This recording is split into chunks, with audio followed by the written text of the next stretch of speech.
Well, welcome to the Speak with People podcast. My name is Jason Raitz, and I'm so excited that you are joining us today. Well, we believe that healthy communication is oxygen for our relationships and our leadership. So whether you communicate one-on-one, to a team, from a stage, or from behind a screen, we hope that this time inspires you, challenges you, encourages you to communicate in healthy ways. We know when you do, you really will change your world with your words. Well, we are in week 3 of our series, Becoming Great at Your Craft. It's been just a fantastic series. If you've missed any, just head to YouTube or any of the podcast platforms and catch up on them. But especially if you're a leader who communicates regularly and you really want to keep improving, this is the series for you. Each week, we've just been blown away by our guests who have just brought such great wisdom and insight, and we're just excited. Well, today, we're going to keep that going. If you're ready to take your speaking skills to the next level, I hope that you're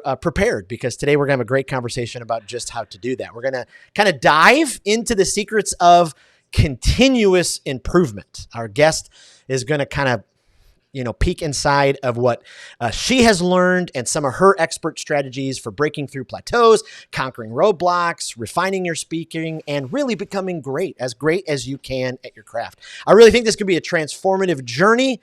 And if you decide to keep going on to this journey, for you, it'll be unforgettable, and you really will become an influential and effective communicator. That being said, I'm so excited to be joined by just a phenomenal speaker, leader, coach who I have a great admiration for.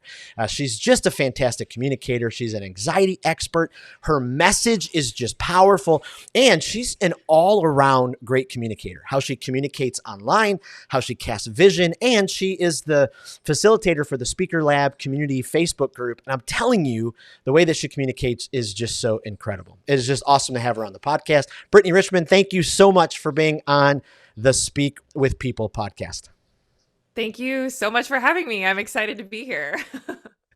I love it. Well, if you could just tell our listeners just a little bit about, your story, where you're from, what you do, all that kind of stuff, that'd be fantastic.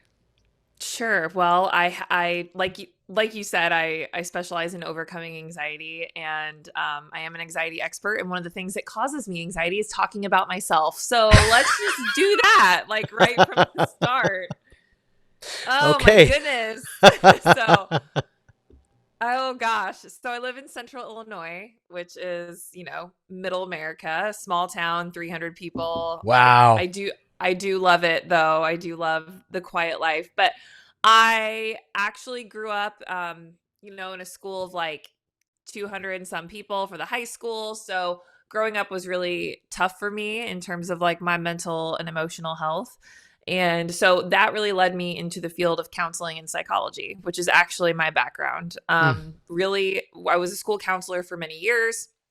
And I remember one day I was like, there has to be a better way of reaching more teenagers that are struggling. And the reason I wanted to work with high school students as a counselor is because, I can relate so much to them.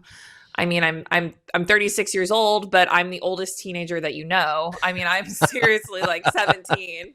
And I connect with them so well, and I love them all so much. So I remember one day I Googled specifically how to be a professional speaker. And I had always spoken in some capacity. For someone who lives with a lot of anxiety like myself, public speaking never caused me anxiety.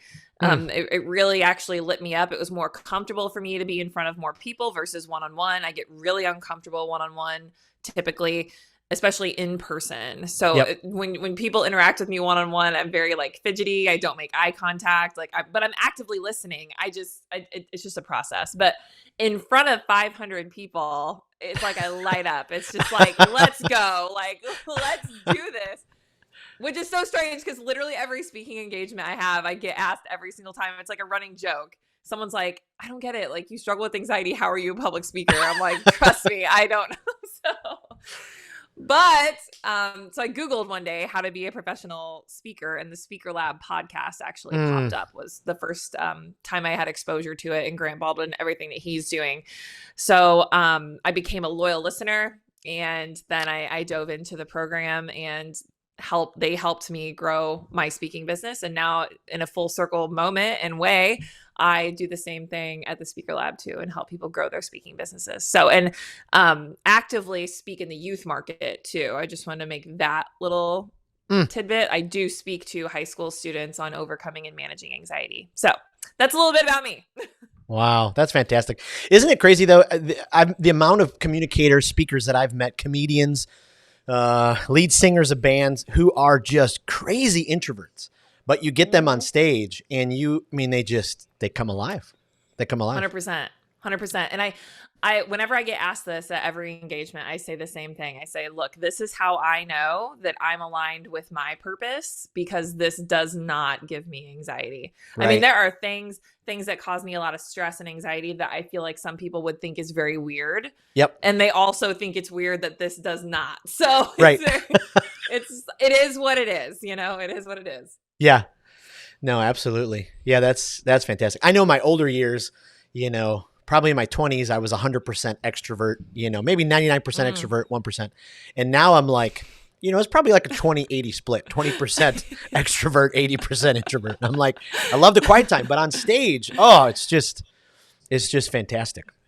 It's next level. Fantastic. It's next level. Yeah. Oh, I love it. Okay. Well, can you take us back in time? Give us a glimpse. Maybe, I know you just told us a little bit about your journey, but maybe the very beginning, when you first started to speak on stage, how did you discover, okay, this is something that, boy, I love to do. I'm going to keep getting better at this. Were there a pivotal moment where you're like, okay, I got to do that again, because that was just so awesome?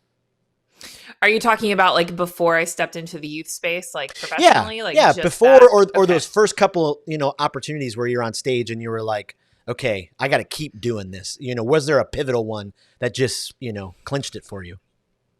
So I have to be honest, I was speaking on anything and everything, because I just really wanted to be a professional speaker. Yep. So whenever anybody was like, hey, would you come speak on this? I'd be like, sure, yeah. And then I would do all the research, put together a talk and all the things. I mean, this was like years ago. So this was not after, really niching down and specializing in what I want to do.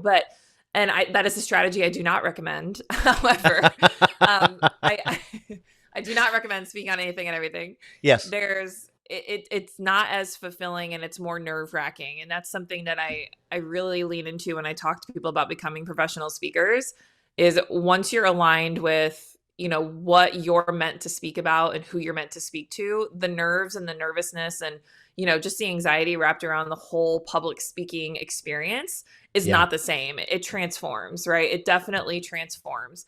And that's also like feedback internally, whether this is a level of integrity you want to step into or not. So another, I feel like a pivotal moment for me was and it just blows my mind that I didn't see it before, but I think a lot of people, when they get into public speaking, they get into it with leading with the mentality that they want to share their story. Like they want to talk about their story, they want to share it, but we have to be very cautious, because there is such a thing as therapy from the stage, and that is not what we do as speakers, right?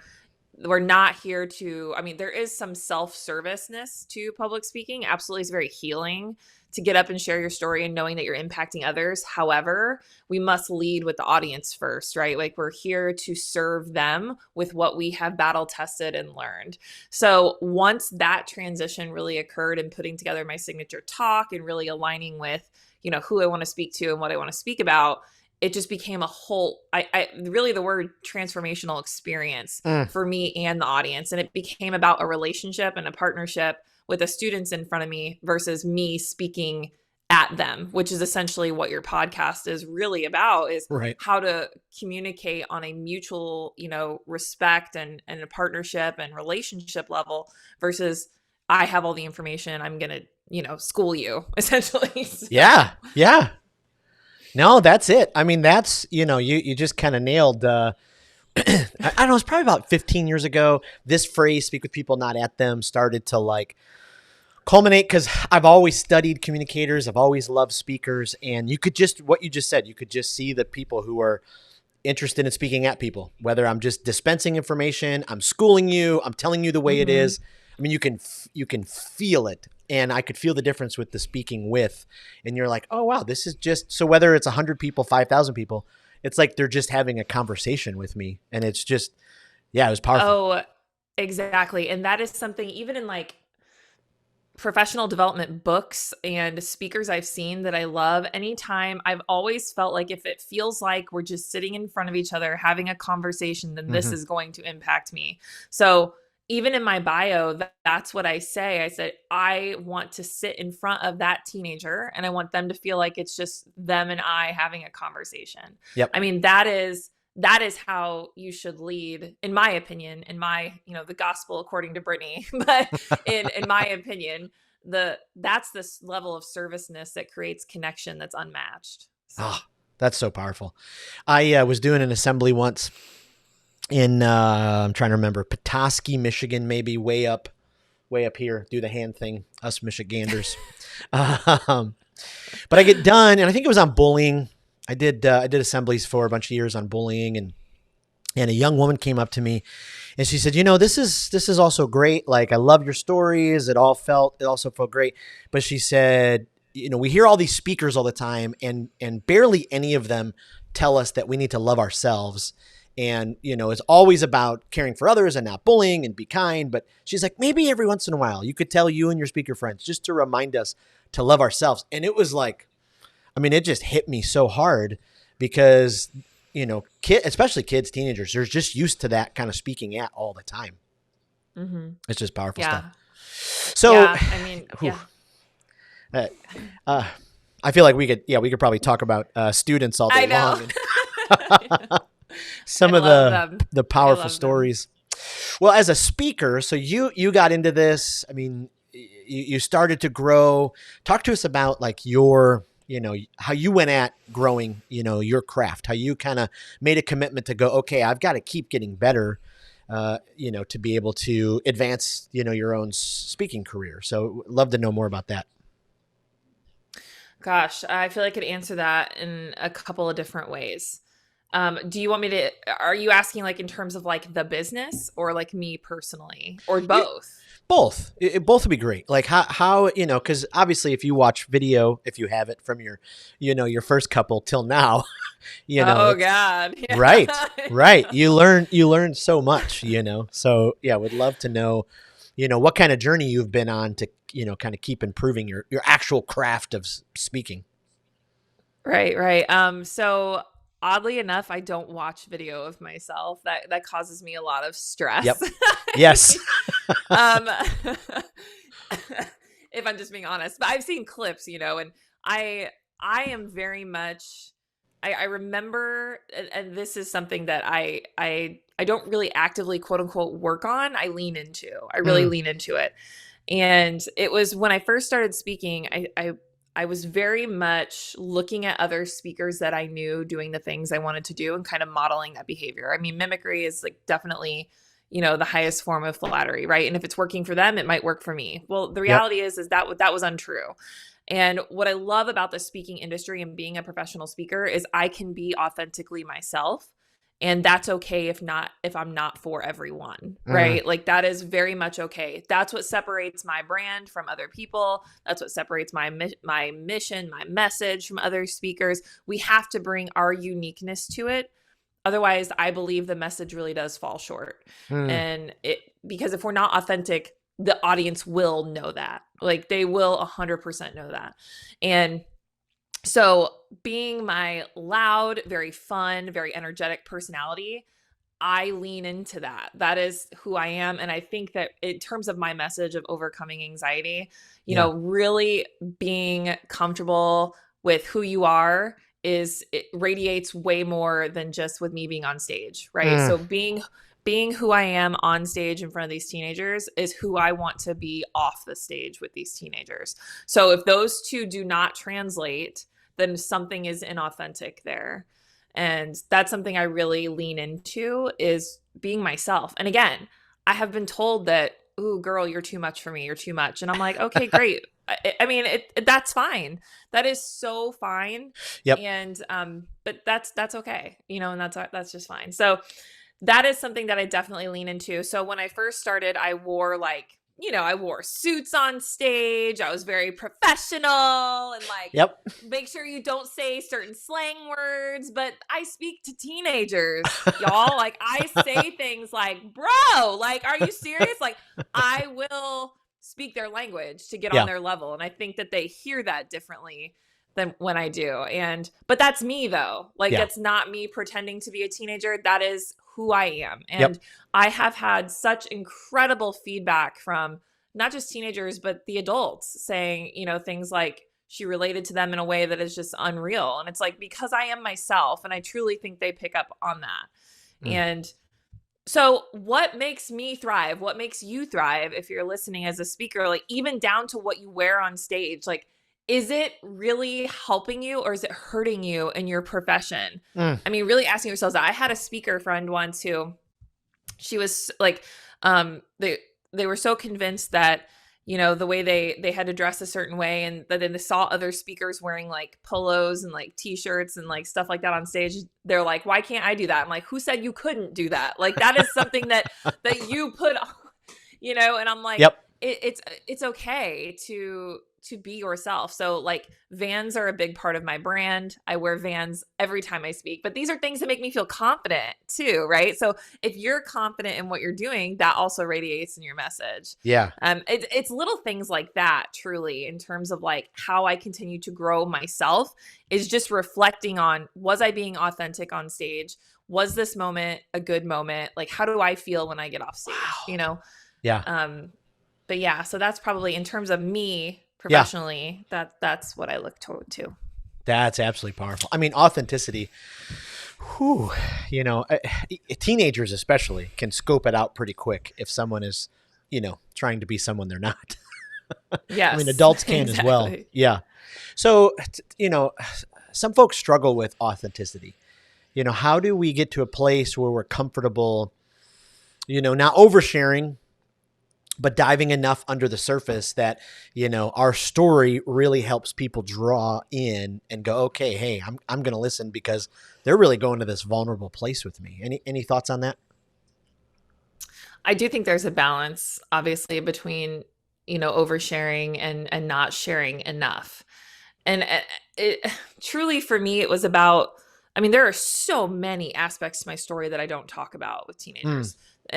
But there are little snippets that, based on where they're at in their life, that I'm like, that's the story, right? So we're most powerfully positioned to serve the person that we once were. And I did not quote that. That is from Rory Vaden. He is the CEO and co-founder of Brand Builders. He's an amazing human.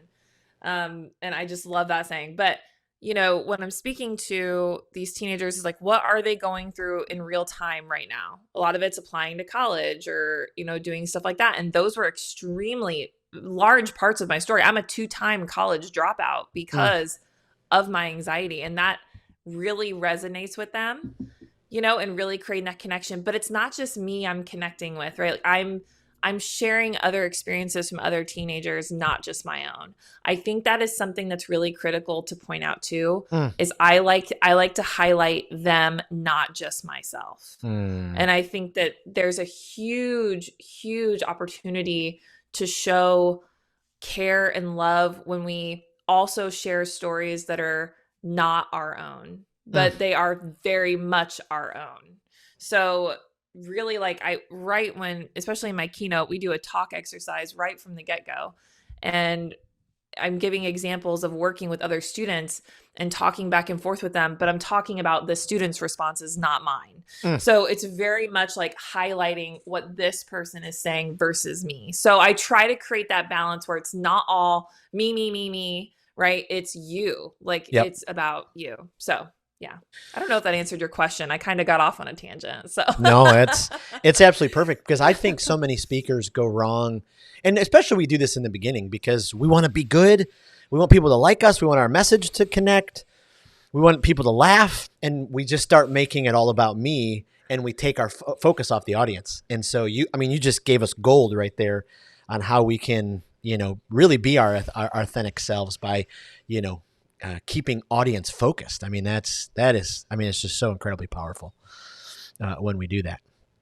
kind of technically speaking, as you've progressed in your career, all the stages you've been on, has there ever been a coach or someone come alongside of you and talked about some of the technical things like, Brittany, your hands move too much and it's obnoxious, or your voice goes all over the place? Have you ever had to deal with any of those kind of technique, pieces? Not like in not like in real time. I work really hard on my stage crafting though. That's really important to me. So really utilizing the stage. I just got back from an event in Tennessee, and there was an upper level too, right? To the auditorium. There were people up at the upper deck. So really, even this is the kind of stuff that I don't think people realize, that public speakers are very much entertainers and performers also. Like, we work on our craft on stage all the way down to utilizing stage left, right, center stage, and making sure we're making eye contact, but also making sure, like, when there's people up here, like, we look up, right? Like, it's like you're having two conversations in your head. You're remembering your talk on this side, and then you're on this side of your brain. It's like, okay, look up, do the W, make sure you make eye contact, ask for interaction, make sure you're interacting, get down in the audience. Like, you are, and it's very much choreographed. I mean, I practice in front of mirrors all the time and make sure, and this is information that's good to know when you're running pre-event calls, right? Like, tell me about your auditorium. How are they seated? Like, you need to know. So when you're preparing, there's so much that goes into being a speaker that if you're not in the industry, people are like, oh, they just pay you to show up and give a talk. And I'm like, right. There's so much more. but okay. But no, it's good though, because that's the kind of stuff, like, once you get immersed in the industry, you're like, oh, because you don't know what you don't know. I mean, I didn't know that stuff, when I got into it, but being very fortunate to have been trained as a speaker and grow my business with the Speaker Lab as a student, and now be online as a coach for the Speaker Lab. I get to be immersed with some of the best coaches in the industry on the daily. And there's one in particular, his name is Rick Clemens. He's our lead coach here at the Speaker Lab. He helped my stage crafting go to the next level, and really specializing even in tone of voice, how to let things hang, utilizing the stage. I mean, so many different things. And I'm so grateful for that. And I utilize that. So if I had to give, like, a piece of advice for anybody, it's like, lean into the people that are just a couple of steps ahead of you and learn from them. Like, master your craft, like, take it to the next level. There's always a level to take it to. And even this gig I just got back from in Tennessee, there is some footage of that. And, like, one of the newer things I did that I tested was during our talk activity, instead of standing on stage and pacing back and forth and watching, I got down and walked through the audience and listened to their conversations. I wanted to be in it with them, like, in the thick of it. And I was like, how is this going to go? I don't know, but I loved it. It was super great. And I think that you have to take risks like that. You have to try things to see if it's going to work for you. So I'm definitely going to continue doing that. So, I love that. I love that. Yeah. Especially even having a game plan, for each opportunity to go, okay, hey, can I do something? I was meeting with a young communicator yesterday who I'm coaching, and I watched one of their videos, and it was just, they were just going back and forth, back and forth, back and forth. And I said, okay, how about the next time you just work on, maybe being a little bit more deliberate in your back and forth, it's just little steps, to be able to help. Because really, when you get to a level where people are really leaning in, like just what you talked about, you're using all of those little tiny things coming together to form this superpower, which is incredible. I know for you, you mentioned earlier, stage fright really has never been a thing. My goodness, for many communicators, it has. I mean, I think maybe we all get, maybe a little bit of the butterflies at some level. But is there any advice you would give as you coach other communicators if they're, dealing with stage fright, those nerves, how can they build their confidence to kind of overcome them? Any thoughts on that? Well, first of all, I do get nervous. I just want to put that out there. I think that but it's not crippling nervousness. Yeah. Like, I feel like it is for a lot of people. It's very much how I would relate it to, like, being an athlete. Like, you step on the court or you go out into the field and it's about to start, like, game time. Like, that's the nerves, right? So it's very much like motivating, inspiring, and just so wonderful. Yes. Imposter syndrome's huge. Really just the stress of why me, like, why is my story special? Like, and that whole mindset too. Yeah. But and just the overall nervousness of being in front of other human beings is Right. stressful too. So because public speaking is like the number one fear of a human being, I often tell students, I'm like, if you feel called to do it, then you're crazy like the rest of us, for one. But two, that means there's something that you have to say that is really needed by, your audience. Like there's something you need to lean into. Like you're being told internally or externally, like this is something you need to lean into. So obviously getting reps in, right? Like really getting out there, failing forward, doing the things and making sure that, you're being authentic. I mean, that's really just the buzzword of the day is authenticity with your message. But here's something else too. I think a lot of people, I mean, I've delivered my talk so many times now, and every single time I get off stage, I think to myself, oh, I forgot to say that. Or darn it, like I left that sentence out. I mean, how could I forget that? But here's the thing. Nobody in the audience knows that I forgot to say that other than me. So the reality of being that person that's like, I'm going to forget everything, or they're going to, whatever. It's like, no, only if you bring attention to it will they know that you messed up. Right. Yeah. So that was truly, yes. That was an aha moment for me when I was told that. I was like, oh my God, yeah, like nobody knows my talk but me. That's crazy. It was such a relief. It was like a weight off my shoulders. But I mean, really just getting to the point where I could recite my talk here like super fast now, right? Like I totally know the flow, but realize and creating your own, pre-event rituals, and just making sure that you're constantly working on your talk. So my pre-event ritual is, I practice my talk the week leading up to an event, and I practice it in segments based on how long like the talk is. Because if you're a keynote speaker, sometimes it's 45 minutes, sometimes it's 75 minutes. I mean, it just depends on the event, right? So I'll practice and master, the intro for maybe 2 days, and I'll time it every single time, and I'll go over it 10 times and make sure that it's hitting at 5 minutes and 30 seconds or 6 minutes or whatever, and then I'll try the outro the next few days, and I will get that all master crafted time wise. And then I'll do the transitions and making sure everything's on point. And then I put it all together a few days before, but the day before a talk, I do not review anything. Because I will get in my head, I will want to change something. And that's where it's like, no, just be with yourself. Like give gratitude for the fact that you are so privileged to stand in front of these students and speak to them about your story. And really and truly just always repeating in my mind, like, and I don't know if you have any listeners who are of faith, but I always say, please just let the words flow through me that they need to hear, not the ones that I want to say. And that's so good. That is such a game-changing like mentality to have. So it's so good. It's so good. It is. People lose sight of the fact what an honor it is to stand up in front of people. Such an honor. I got a call 2 weeks ago from a student who heard me speak when they were 12. And actually they live in Rolling Meadows, Chicago area.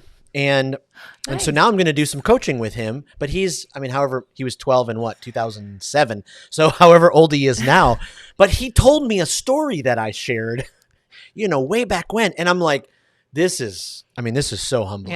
Yeah. I try to remind my kids sometimes, hey guys, remember some people like my stories. No, you just I feel that. Oh, you gave us such a good masterclass though on authenticity and how to really, lean into that. I know for me, maybe way too much our listeners want to know and you want to know, but really one of the number one things that has held me back, you talk about anxiety, it's just my own self-image struggles and getting on stage. I've always battled with weight since I was young and gone up and down and bad back and weight problems. And so it's really held me back, like from accepting more opportunities for, other dates, all that kind of stuff. Cause I'm like, I'll just wait till I've lost a little bit of weight. And it's so ridiculous because it leans back into your identity and you've been given this message to share it. But it's just funny how many things can hold us back at times from, really communicating what we've been given to communicate. That's thank you. Well, I was just going to say, like, thank you for sharing that with us, because that is a vulnerable thing to share.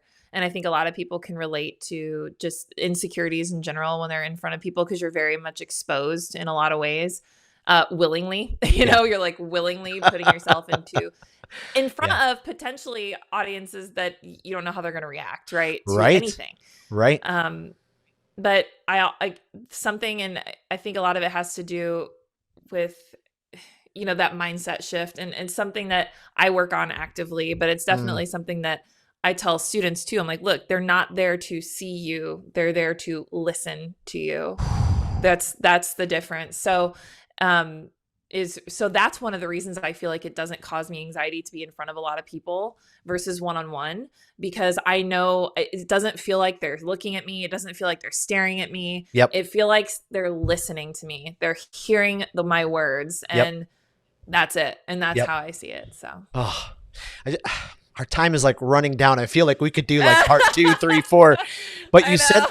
you said something so powerful before, even talking about your pre-event rituals. When I was coaching a young communicator the other day, they were just talking about, when is my confidence going to come? And I'm going to go back and email them exactly what you just said, because having that ritual and then giving time and space to just rest, like you've done the work, you're ready.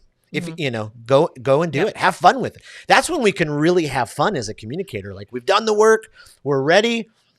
We're like there and ready to explode. Give me the mic. Like, I'm ready to do this. I love it. Well, I agree. And I feel like we could talk forever. I know. Why? I know. Well, last question. I'll around the corner with this, but is there a final piece of advice or encouragement you have for speakers as they just want to continually to improve? Anything else that you've picked up, or any insights you want to just leave them with?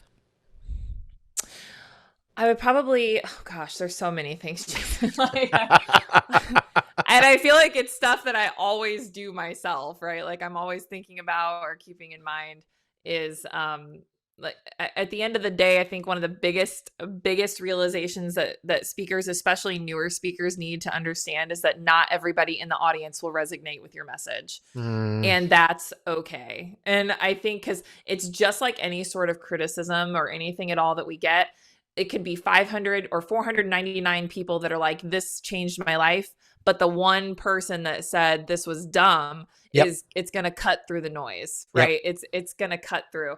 And to just accept the fact day one, before you step on stage, that you are not for everyone, and that's okay. Yeah. But there is someone in the audience. It's truly about that one person. People become speakers every single day because they want to share their story and help. And I hear it all the time. I want to help one person. Yep. I want to help one person.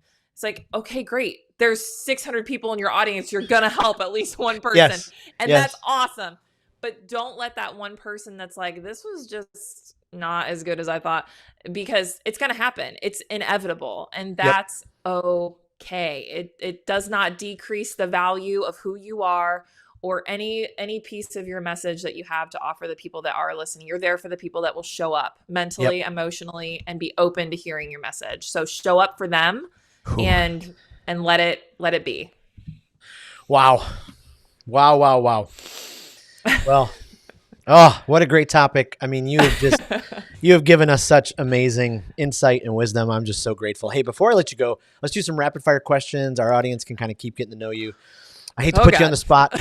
Who is one of your favorite speakers? Like, you just love, like, any opportunity you can to hear them. You're just like, oh gosh, there's so many. Let's see. Ed Milet, Brennan Burchard, Gary Vaynerchuk. I mean, Mel Robbins, but these are all next level speakers though too. Right.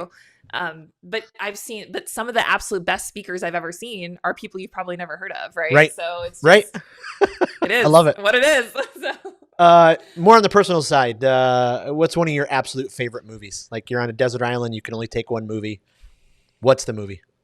The Breakfast Club. Okay. Because it's a classic. And then if you're a podcast person or a YouTube, is there a podcast or a YouTube channel that you like? Is just your go-to for either, professional development or, guilty pleasure type stuff where you're like, oh, it just kind of fills me up? Oh gosh. Okay. Well, Ed Milet's podcast, obviously, the Speaker Lab podcast, which obviously, and for both professional and personal development, and then just for fun, I love the Office Ladies because I love. I love the Office Ladies. I know. I love. So good. A couple episodes ago, I made an inside joke about Michael Scott, and my guest had no idea who Michael Scott was, and I was like, "Oh no, oh no." We're deleting this interview. Yeah. We're like, oh no, I can't ask you to be back ever. Like, we're striking it from the record. Oh, right. I don't know if you've watched The Office on Peacock, but it's like watching a whole different show because they add all of those deleted scenes. Oh, it's magical. It's so good. I love it. Well, hey, tell us before I let you go, where can people find you online? Where can they, book you, find more information all about what you do? Sure. Like, I absolutely love and thrive on the social media platform Instagram. So you can find me there at the Brittany Richmond. It's just all one word. And then my website is brittanyrichmond.com. Awesome. Brittany, thank you again so much for being on the podcast today. Really appreciate you pouring out your heart and giving us just some great wisdom. So thanks again. Thank you for having me. Absolutely. And thank you for joining us on the Speak with People podcast. Such an honor to have you. Hey, I want to make sure that have you heard about the pathway? At some point, every leader will need to speak from a stage or deliver a presentation in front of a group of people. So even if public speaking is not something you do all the time, or it kind of gives you some nerves, the pathway is a step-by-step guide to help you become a more confident, clear, and captivating communicator, which will exponentially grow your leadership. So just go to speakwithpeople.com/thepathway and get all the information you can about that. And thanks again for listening, for being a part of this community. If you have not joined the Speak with People community group, just go to Facebook, search for Speak with People community group. Every single day, we are trying to become better communicators in our leadership. So thanks for being a part of that. Again, Speak with People podcast exists because we believe healthy communication is oxygen for our relationships and our leadership. So whether you communicate one-on-one, to a team, from a stage, or from behind a screen, we hope that today challenged you to communicate in healthy ways. We know that when you do, you really will change your world with your words. Thanks again, and we'll see you next week.